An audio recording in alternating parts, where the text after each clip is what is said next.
ស្ដីបងប្អូនទាំងអស់គ្នាថ្ងៃនេះឆ្លៀតមកមើលស្រូវបន្តិចបន្ទាប់ពីបានសម្រាកមកបន្តិចទៅណាឆ្លៀតមើលស្រូវមើលស្រែយើង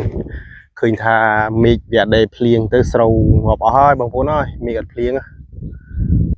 ហើយក៏ឆ្លៀតមកមើលនេះបងប្អូននេះ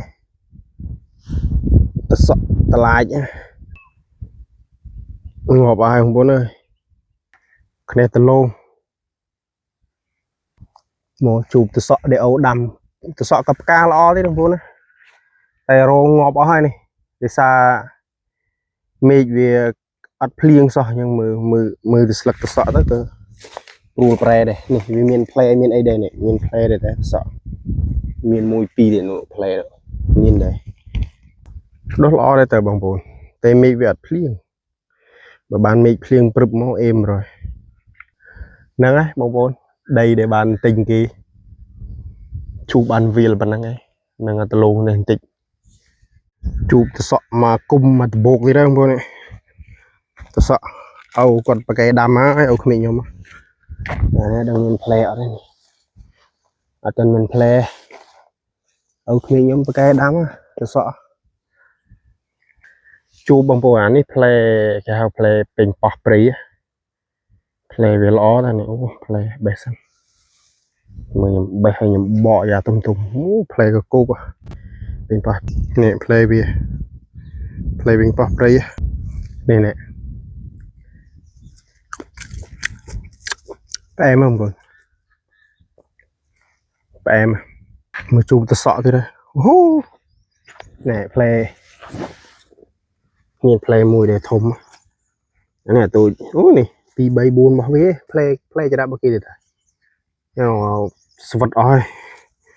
មេឃវាអត់ភ្លៀងស្វិតអស់ហើយហើយតសក់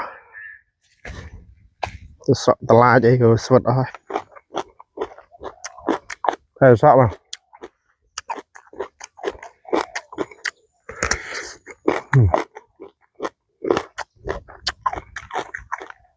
បោះធម្មជាតិមកភ័យ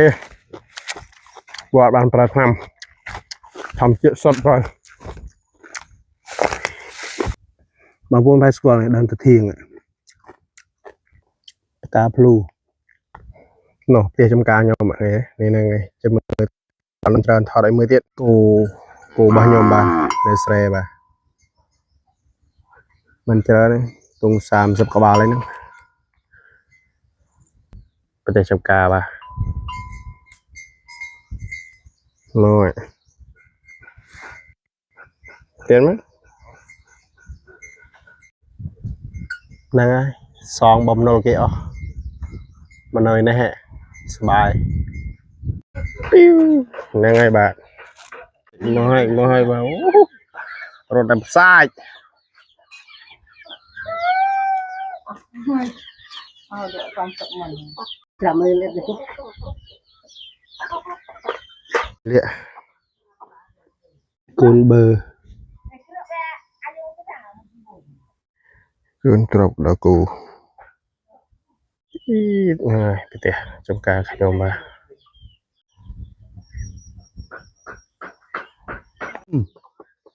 ស្មៅងើបពីរនាក់នេះណោនេះស្ទើរតែត្រប់